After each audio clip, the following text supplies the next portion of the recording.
Namaru Ayo Ade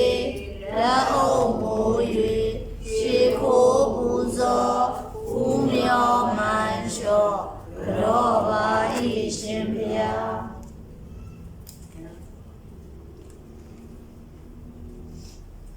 Tia Yarana Yatumba Tanga Yarana Yatumba Tunindakwa Mipa Siatama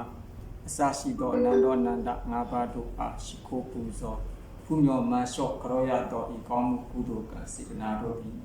Tendro Hong Tafu Kito Manya Punya Nepango Yamo Punakia Pasi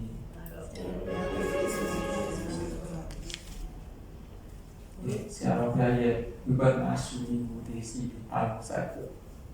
dua saya all Wibadana Shuni Mutesi Wibadana Nyansora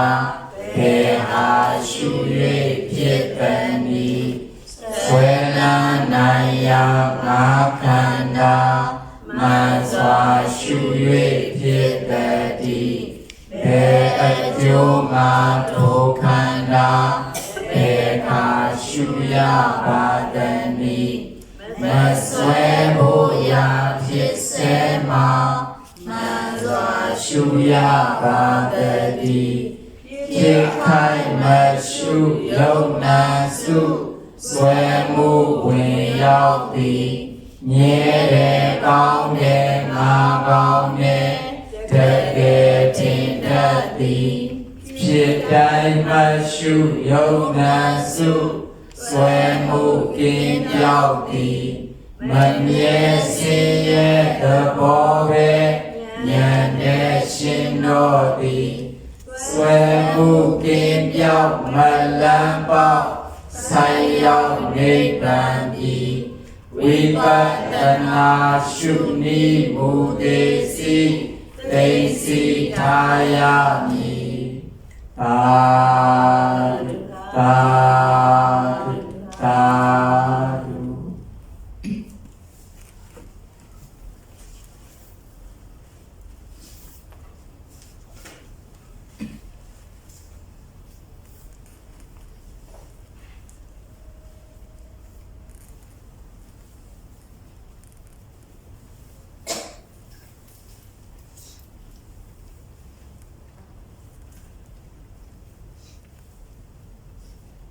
Yogi itu berdasarkan, no?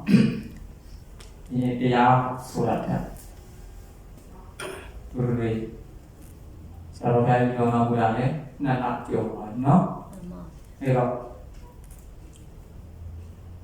Kalau kalian juga ada surat kita nak bui, jual tuang ke nego.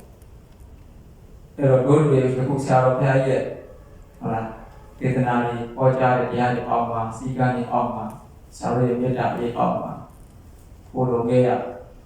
rồi anh cô đồ nghe là ngaro bị gì cô yêu thích đi được cái bộ thà bị nên cô con là cô yêu thích cái số nào em yêu thích em mà số đi được một chiều nào này trên nên rồi gì mà chả giàu ya bỏ ya tôi cần mua rồi chiều mà bị mua gìအချိန်မီတင့်တဲ့နေရာရောက်မျိုးစေ့တွေအပင်ပေါက်ရင်ဒီမိုးကြီးနဲ့ကြုံတွေ့ကမှသူပေါက်ရောက်ရှင်သာရပြီအတီးတွေရပွင့်ရအတီးတွေပွင့်နေအောင်လာလို့ကိုယ်ကနေပြန်ပြီးတော့မျိုးဆက်တဲ့မျိုးဆက်တွေပွားများဖို့တိုးပွားဖို့ရအတွက်သူကြုံပြီးပွားများခဲ့ကြရအဲ့တော့ကမိုးကြုံနေပါရတဲ့စနစ်တကျပေါ်ရောက်နေရမှုဆိုရင်တို့ဒီမျိုးစေ့မအောင်ဘူးပေါ့နော်ပြီးတော့မျိုးစေ့ဖြစ်ခဲ့တယ်ဆိုရင်မှအဲ့မျိုးစေ့ကစနစ်တကျမပေါ်ရောက်ခဲ့ရဘူးဆိုရင်ဒီမျိုးစေ့ကဆွေးရတယ်ဖြစ်မယ်ဒါမှမဟုတ်လို့ရှိရင်နောက်မိုးအတွက်ဆက်ခံခွင့်နောက်တစ်ခါမိုးအတွက်ဆက်ပြီးတော့အတမဆက်နိုင်ကြတော့ဘဲနဲ့ပိုင်ရှင်ဖြစ်တဲ့သူပဲဖြစ်ပေါ်လေတူရောက်ကနေတော့တဏှစာစားရင်ခံရတဲ့ဘဝရောက်သွားတဏှစာချက်ပြုတ်စားတဲ့ဘဝရောက်သွားဒါမှမဟုတ်တချို့ပြအမိုက်ထဲပြစ်လိုက်တဲ့ဘဝရောက်သွား တမိုးကြုံနေပါရဲ့နဲ့တို့တွေစနစ်ကျပေါ်ရောက်ရှင်ခံဖို့မရခဲ့ဘူးတမိုးကြုံနေပါနဲ့ပေါ်ရှင်ခံခွင့်ကိုမယူကြဘူးဆိုရင်နေဆွေးဖြစ်မဖြစ်ရင်နောက်မိုးအတွက်အုံးဝင်တော့မဆန့်နိုင်ကြတော့လေတနက်စာပြုတ်စားကြတနက်စာချက်စားရင်ခံရမယ်ဒါမှမဟုတ်လေအမှတ်အဖြစ်သိချင်းခံရအဲမှာဆရာတော်ဘုရားကြီးပြောမှာကနာနာကျော်သွားဆရာတော်ချပေးခဲ့တဲ့မျိုးစေ့ကြီးဆရာတော်ရွာသွင်းခဲ့တဲ့မိုးကြီးတို့တွေအချိန်ကြီးအခါကြီးအချိန်နဲ့အခါတဲ့တွေကစနစ်တကျပေါက်ရောက်ပြီးတော့စနစ်တကျကြာရောက်ပြီးတော့တင်းရော်ရဲ့မြေမှာတင်းတဲ့မြေပေါ်မှာကြာရောက်ပြီးတော့ဒီမိုးနဲ့ကြုံကောင်းလေးမှာပေါရောက်ရှင်တန်ဝင်ပေါက်ခွင့်အပြင်ပေါက်ခွင့်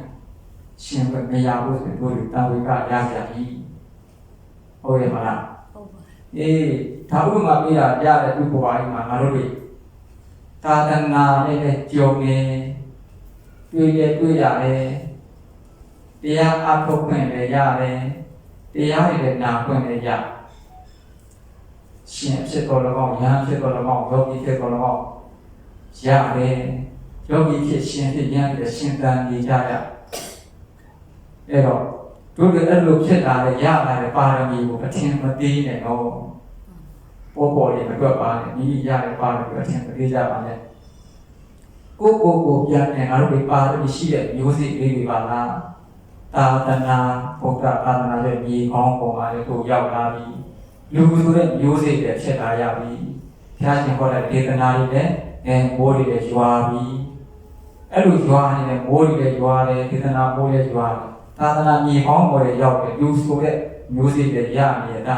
ဒီလိုကြုံနေပါရတဲ့စနစ်တကျအားထုတ်ခြင်းကိုစနစ်တကျဟုတ်လားတို့နိုင်မှာဆရာတော်ပေးထားတဲ့ဟုတ်လားစနစ်တကျအားထုတ်ပြီးမြတ်စွာဘုရားရှင်ကဝန္ဒနာကုသိုလ်တွေနဲ့ရှိခိုးရအောင်လက်ချပြုချအမှတ်စတဲ့1 2 3 4 5 6 7 8 9 10မျိုးသားဆို10မျိုးသမီးဆို10အမှတ်စ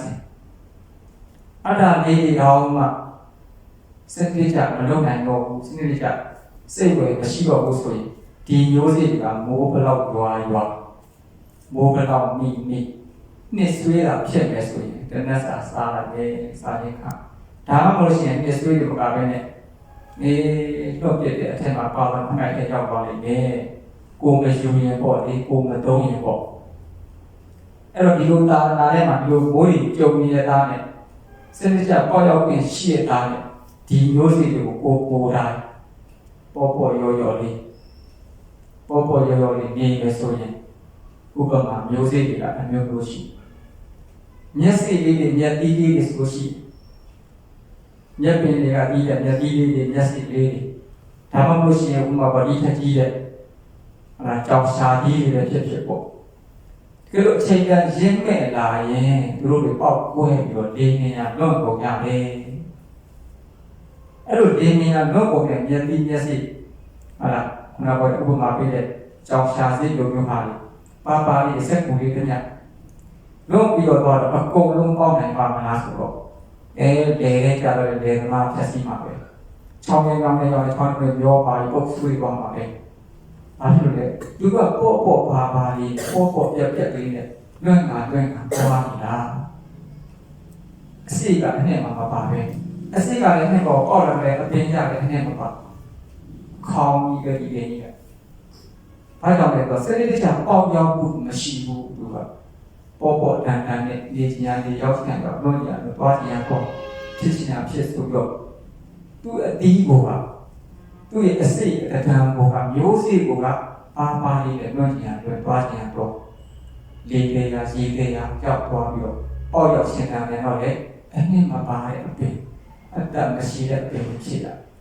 အဲ့တော့ငါတို့ဆရာတော်ခင်ဗျာတို့လူတွေအနှစ်ပါစီခြင်းလို့ဝိညာဉ်ကုသိုလ်မှာတို့ရအမှတ်ဖို့တတိပဋ္ဌာန်းလောက်အားထုတ်ဖို့အမှတ်နဲ့တည့်ရဲ့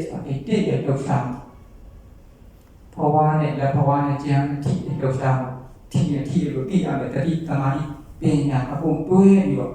လောက်စားတဲ့အမူအရာနဲ့တတိပဋ္ဌာန်းကြီးနဲ့မှတ်ဖို့စနစ်တကျအဲ့အပင်မျိုးစေ့ပေါက်စေအဲ့မျိုးစေ့တွေကိုချပေးခဲ့တရားမှတ်လို့ရှိရင်လည်းမတုတ်မရှက်ပဲနဲ့စူးစိုက်မှတ်ရှိဖို့ မလို့ဆက်ပဲငြင်းပြီးတော့ကြိုးစားအထောက်စီတို့တွေကဘာဖြစ်လာလဲဆိုတော့သူတွေပြောကြတာရှိတယ်ဖျားရှိခိုးရင်ချင်းရတယ်ပေါ့သူတော်ကောင်းဖြစ်တာလည်းကိုယ်မှာကြိုက်တဲ့ချင်းညာတဲ့ဖြစ်ကိုယ်နဲ့ဖြစ်ကိုယ်မှာလည်းကြိုက်တဲ့ချင်းကိုပတ်ခနဲ့ရတယ်အဲ့တော့အဲ့မျိုးစီကအောင်လာတော့မလားပေါ့မပါဘူးလားတွေ့မပါဘူးလားမျိုးစီကမှန်တယ်တော့ပြီးတော့လေညာမျိုးစီကမှန်တော့ရောင်းရင်ချင်းချင်းဒီလားချင်းချင်းဒါပေမဲ့ကိုယ်စဒံမှာဒါကြိုက်တဲ့ချင်းကလေးကိုပတ်ခနဲ့ရလိုက်တယ်အဲ့မျိုးစီပါဖြစ်ပါပြီပုတ်ဆွေးပါပြီရေလေးကြသွားပုတ်ဆွေးပါပြီရေကောင်းတယ်လည်းတွေ့တယ်မိုးရေကောင်းတယ်လည်းတွေ့တယ်မြေကောင်းတယ်လည်းတွေ့မျိုးစိကလည်းမှန်တယ်ဘယ်လိုဖြစ်လို့လဲ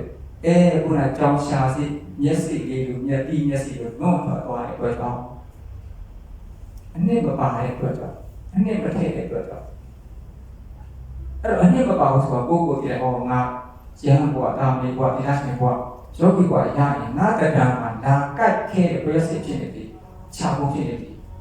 ငါတော့သိမှာပါပဲအဲ့လိုမလို့သင်္ကန်းတစ်ပါးပါဝတ်ထားတဲ့ယောဂီကိုကိုယ်ကြီးသင်္ကန်းကိုဝတ်ထားတဲ့ယောဂီကိုဝတ်ထားကိုယ်လာကြိုက်တဲ့ချင်းကလေးကမှဖတ်ခနဲ့ရိုက်လိုက်မယ်ဆိုရင်အဲ့ဒီမျိုးစေ့ကဘာမျိုးစေ့ဖြစ်မလဲတာဝေကကျူးစရာကောင်းနေတော့ဒီလိုနဲ့လေတိုက်တဲ့လေတန်းမိုးတိုက်တဲ့မိုးတန်းမိုးရတဲ့ပေါ်ရေစီးတဲ့ရေတန်းလဲထွန်းလို့လဲကနေပါအထုံတဲ့ထုံရတဲ့ထုံကားတဲ့တန်းတောက်လို့မီးရှို့လို့မီးထဲမှာကျတော့မီးရှို့ပြီးတော့တဲ့တန်းအဲ့တန်းလည်းမျိုးစေ့တွေတော့ပဲများများအကြီးကတော့များများပေါက်ပေးတာပျက်စီးတာများတယ်ဒီပေါက်လာတယ်တော့လေအနှစ်မပါတတန်းတို့နဲ့တည်ရထဲမှာအနှစ်မရှိအဲ့ဒီလိုမဖြစ်အောင်ဒုစရတော်ဘုရားကြီးကမြန်မာနိုင်ငံမှာပေါ့နိုင်ငံနဲ့ချီပြောနိုင်ပါစီဆရာတော်ဘုရားကြီးလိုပြောတတိပဋ္ဌာန်တော်အားထုတ်ဖို့စနစ်တကျ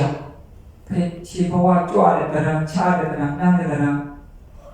ဘုရားရှိခိုးရင်တည်တဲ့တော့မတ်စလေးရဲ့မူလပေါ့လေမူလနေဒီမှာကြိုးကြနေတင်းတဲ့သုံးလေးနဲ့ရှိဖို့ကြိုးကြသွားပြီဆိုရင်တင်းတဲ့တော့ဘုရားကလက်ဟန်နဲ့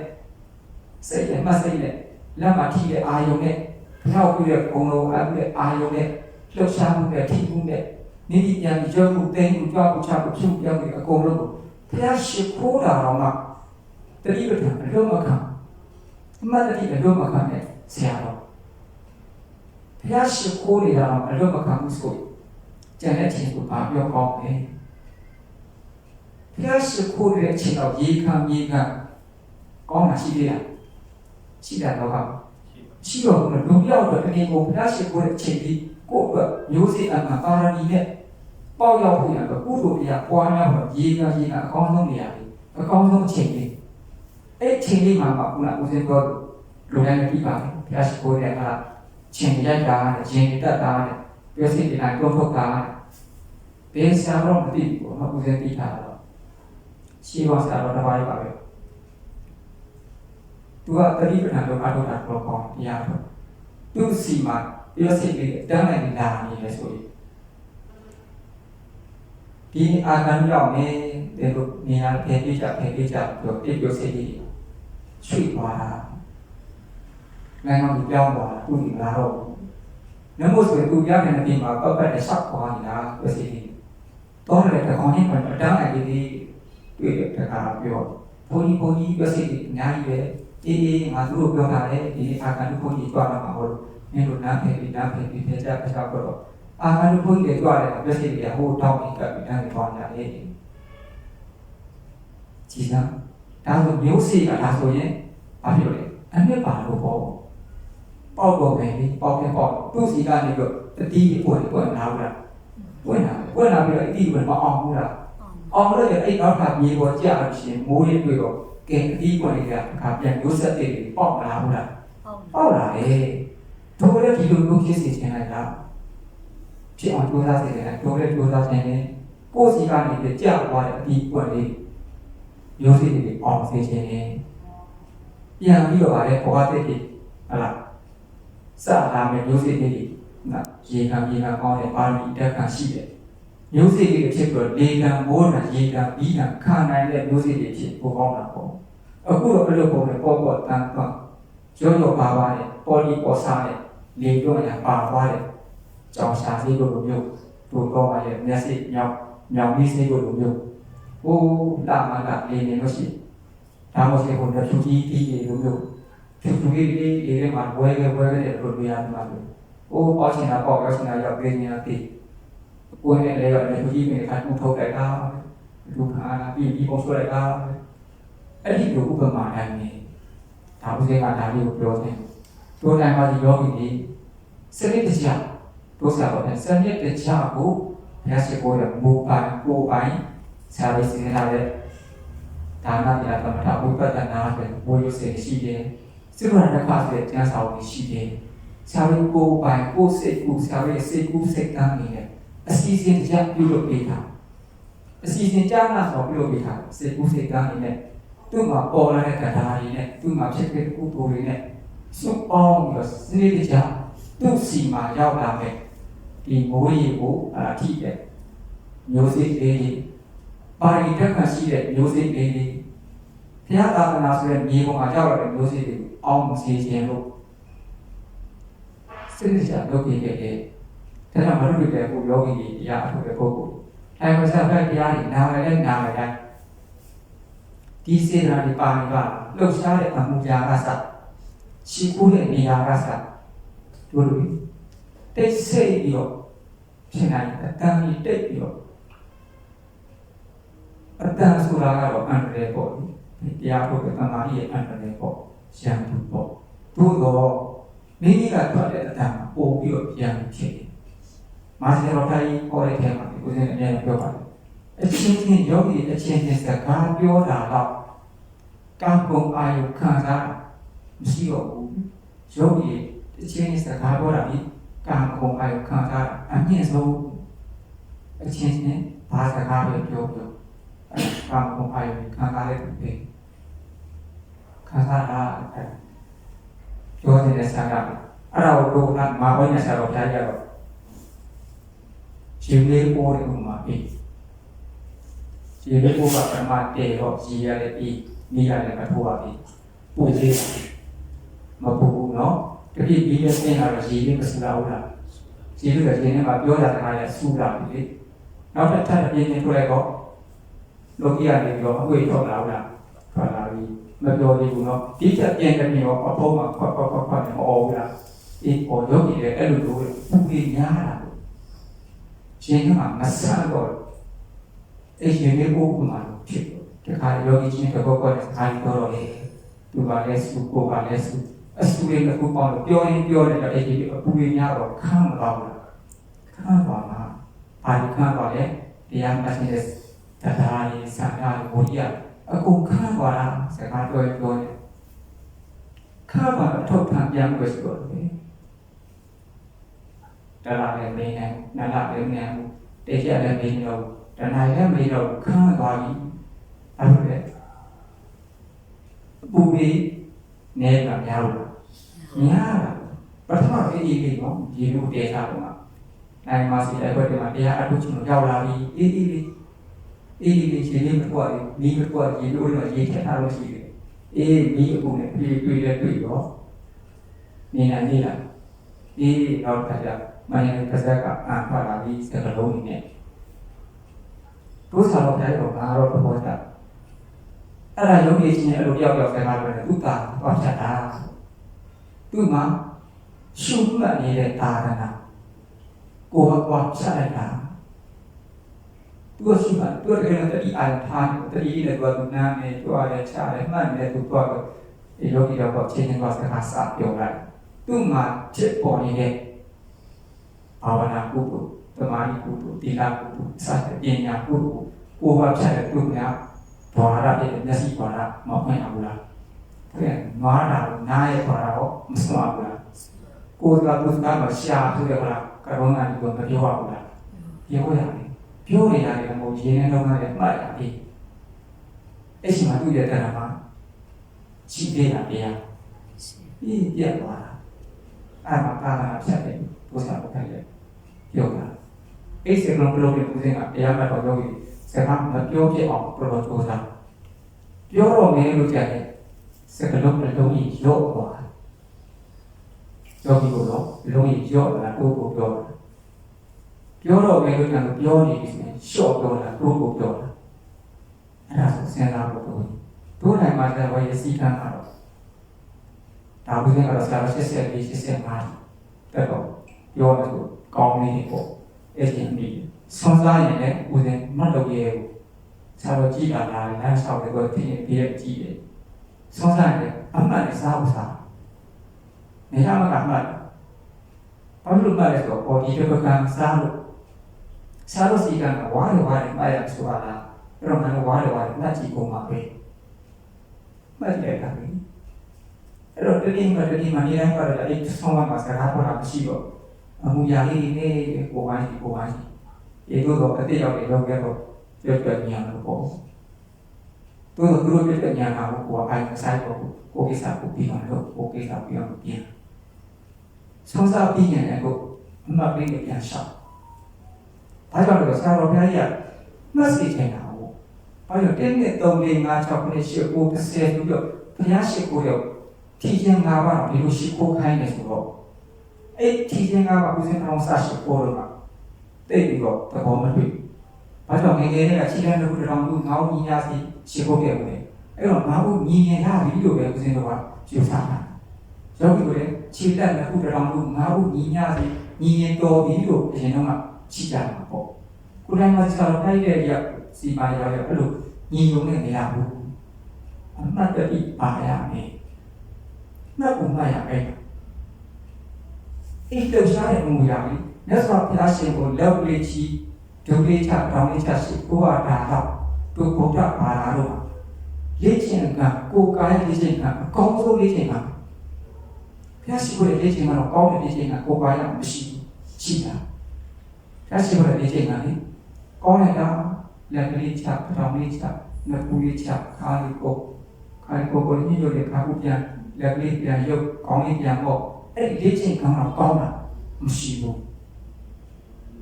တို့ပေါ်လာပါလားတို့လူမျိုးတွေမှာလေဆိုတော့ကောင်းတဲ့လေ့ကျင့်ကလွယ်လွယ်ကူလေးမလုပ်ခဲ့ပါနဲ့အရှိခုချိန်ဒီမှာတွေ့ရဖြုတ်တယ်ဥပ္ပောစေချသွားတာဒီဟောတော်လေးကိုမျိုးစိမအောင်မလားမျိုးစိအောင်နေလားမအောင်ဘူးတို့ပြမျိုးစိအောင်တဲ့အောင်တော့လည်းကြိုးစားရလိမ့်မယ်ဒါကြောင့်ပေါ့ကွန်းနဲ့ပေါ့တဲ့ရောရဲလေးတွန်းတော့ဖြစ်တဲ့မျိုးစိဖြစ်အောင်လေတိုက်ရင်ပါမသွားအောင်တို့မျိုးစိပြီးချက်ပုတာသနာဆိုတဲ့ညီပေါ်လေကြာနေပြီလူအစစ်မျိုးစိတွေပါတော့လူပါနေလေဖြစ်နေပြီပါရီမျိုးစိကလည်းရင်အတန်းနေပြီမြတ်စွာဘုရားရှင်ရဲ့ဒေသနာမိုးတွေတရားမိုးတွေရွာသွန်းနေပြီအဲ့လိုမျိုးမိုးတွေရွာနေလေမျိုးစိကလည်းပါရီပြည့်နေတဲ့အချိန်မှာစနစ်တကျပေါ့ရောက်ရှင်းတဲ့ပြရတဲ့ကားနဲ့မှာအဲ့ဒီမျိုးစိကစနစ်တကျပေါ့ရောက်ရှင်းတဲ့မရှိဘူးဆိုရင်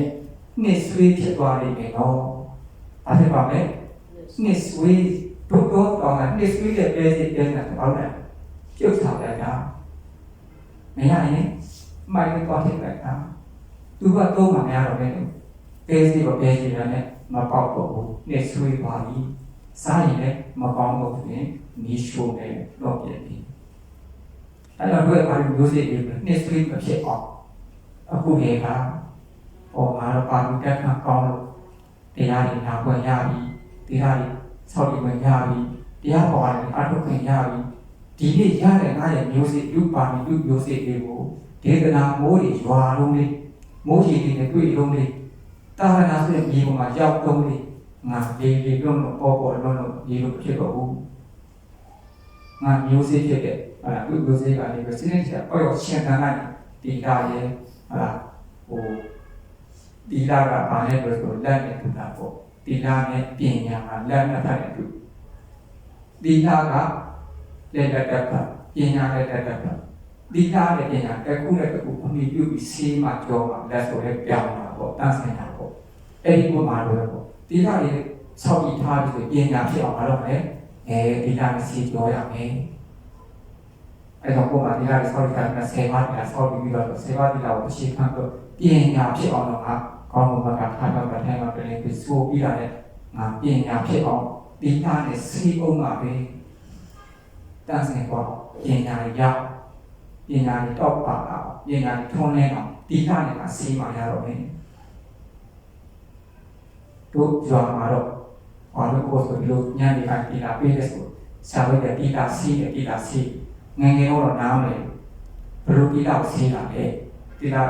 စီးလာတယ်နားမယ်အခုလိုကြီးလာပေါ့ဒီလာဆိုတာစီးတဲ့အရာအတိသူနဲ့စီးမှပညာဖြစ်လာတာဟုတ်ရဲ့လားဒီလာနဲ့စီးမှနော်ပညာဖြစ်တာပညာနဲ့ရတဲ့လက်ဘယ်နဲ့ညာနဲ့တူတယ်လေဒီလာနဲ့စီးလာရင်ပညာတွေတော့တောက်လာတယ်ဒီလာပေါ်ပိုင်းပညာဖြစ်ပါမလားမဖြစ်ဘူးဒါကြောင့်လို့ဒီလာကိုကိုယ်စိတ်တာကိုအခြေခံပြီးတော့ကျင့်ရတယ်ဝိပဿနာအကျင့်ကိုပို့တော်မှဒီလာပါရတယ်ဒါကြောင့်လို့ဒီလာပါတဲ့မျိုးစိတ်ဖြစ်တဲ့အတွက်တော့ဘယ်အချိန်ထားပြီးတော့ဒီလာနဲ့စီးလိုက်တို့ပညာတောက်နေတဲ့မျိုးစိတ်တွေဖြစ်ပြီးတော့ဒီမျိုးစိတ်တွေအတိအပွင့်လေးပြန်ပွင့်လာပြီးတာရဲ့ဒီတိပွင့်တဲ့အခါပြန်ကြွေကြပဲဖြစ်ဖြစ်ပြန်မျိုးဆက်ပြန်ပေါင်းဖို့ရပဲဖြစ်ဖြစ်အောင်မြင်ဖြစ်တဲ့မျိုးဆက်တွေဖြစ်စေခြင်းနဲ့ဒါကြောင့်ဦးဇင်းကစတိုင်မိုင်ဆာပါရဲ့ဩဝါဒကိုပြန်ပြီးနှလုံးသွင်းလို့ဒါလေးတတိယပြီးတော့ဒီဩဝါဒလိုဘောပါလို့ဆိုတာတတိလေးသဘောလေးပါပဲเนาะဒါကြောင့်တို့တွေဒီမျိုးစိတွေဥမာထားပြီးတော့လေလွတ်တဲ့မျိုးစိတွေမဖြစ်ရအောင်အနှစ်တကယ်ရှိတဲ့ပေါက်လာရင်အတိပွင့်တဲ့ချိုးပြအရာကဖြစ်နိုင်တယ်ရနိုင်တယ်ပွင့်နိုင်တယ်ချိုးပြရပြီးနိုင်တယ်အတိဖြစ်နိုင်အောင်ကြိုးစားအထောက်ပို့လို့ရတယ်အဲ့ဒါစိတ္တရပေါက်ပါဖို့စိတ္တရပေါက်ရောက်ဖို့ဆိုရင်ကိုယ်တိုင်ကစားလို့ပြေးထားတဲ့နည်းတွေရှိတယ်အဲ့ဒီနည်းတွေကစနစ်တကျအထောက်နဲ့ဆိုရင်ပြေးကြတော့တို့လိုချင်တဲ့ပါနိုင်ဖြစ်တဲ့ငါညာပုံညာဆိုတဲ့ပါရမီထုနဲ့ရတယ်ငါညာပုံညာပေါ့အမို့ဆိုရင်ဒီပါရမီထုကိုမယူအတော့မချတဲ့ထားဒီမျိုးစီတွေကပုတ်သွားတာဆွေးသွားတာအမိုက်တွေရောက်တော့ဖြစ်မှာဆိုလို့ဒါကြောင့်ဘုရားရှိခိုးတဲ့အချိန်ကစပြီးတော့ဘုရားရှိခိုးတဲ့ဘုရားကစပြီးတော့တရားမှတ်စမ်းမှာတတိပဋ္ဌာန်အာထုံစမ်းမှာဘုရားရှိခိုးတဲ့တော်ကြီးဆိုရတာမပင်မမှာဘူးတိုးတိုးလေးဆိုပြီးတော့လေးအမြဲတမ်းလိုက်ပြီးတော့နာတော့အမှန်လေးလိုက်မှာပါဒီနောက်တစ်ခုကတော့ဒီမျိုးစီကိုဖြည့်ဆည်းတဲ့ခုနကိုယ်တရားမှတ်စမ်းမှာကတ်ရမယ်ချင်းလေးပဲဖြစ်ဖြစ်ရင်လေးဖြစ်ဖြစ်မတ်တဲ့နဲ့မရမ်းပဲကတ်ကြစီတော့ကွာဒီတော့ဒီခန္ဓာတော့ကြက်တာလောက်ကြတော့ဒီတဏှာကမင်းတို့ကြက်တာတော့ဒီလိုကတ်တော့ဆုံးတယ်အဲ့လိုကတ်လို့ခဲလို့ဖြစ်ပေါ်လို့ဒီလိုမှတ်တဲ့တမာတိပြီးငါတော့လူ့ဘဝအရာတာပဲတင်းတို့ကျေးဇူးတင်လိုက်တာတင်းတို့ဒါပြီးလို့ငါပြီးခံတယ်ဆိုတာဒါကိုပေါ်လာငါကမှဒီဟာရှိမှတော့မသိဘူးခုတော့တင်းတို့ပြီးတဲ့ပြီးခံခြင်းတဲ့တရားမြတ်တော်တရားငါတော့ရပြီအလူခံပုဂ္ဂိုလ်အလူရှင်ပုဂ္ဂိုလ်ငါတို့ကိုလာပြီးတော့အလူလာပြီးတော့ပြုနေပြီတို့ကိုလာပြုနေပြီဘာလို့တို့ကို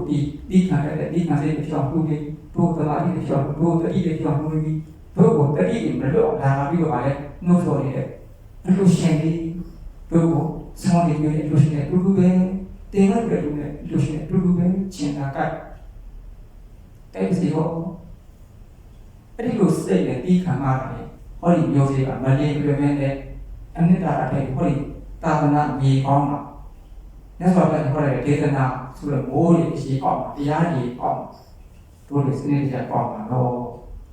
အဲ့လိုလို့တော့လေးအောင်ပြီးမခံနိုင်မှုဆိုရင်တော့ဒီမျိုးစေ့ကတေချာပေါ့ကြောင်ရှာစေလို့လွတ်လွတ်နဲ့တာမှလာ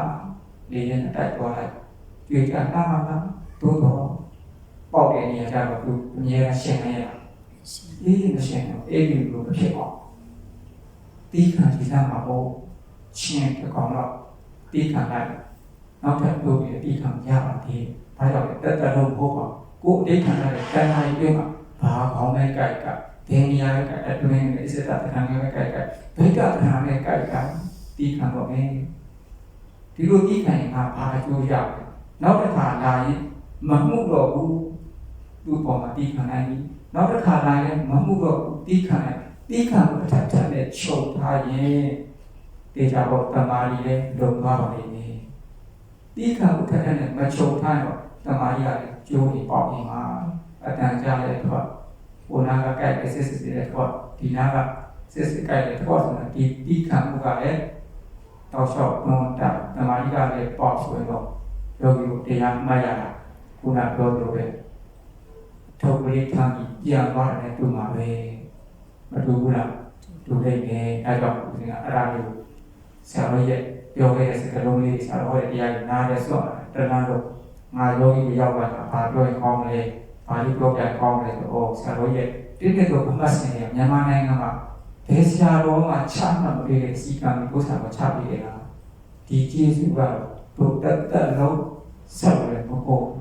အိတ်ချတဲ့စီကံဆိုတဲ့မိုးရေကတက်တန်းတော့မကုန်တက်တန်းချူမကုန်ဘူးနော်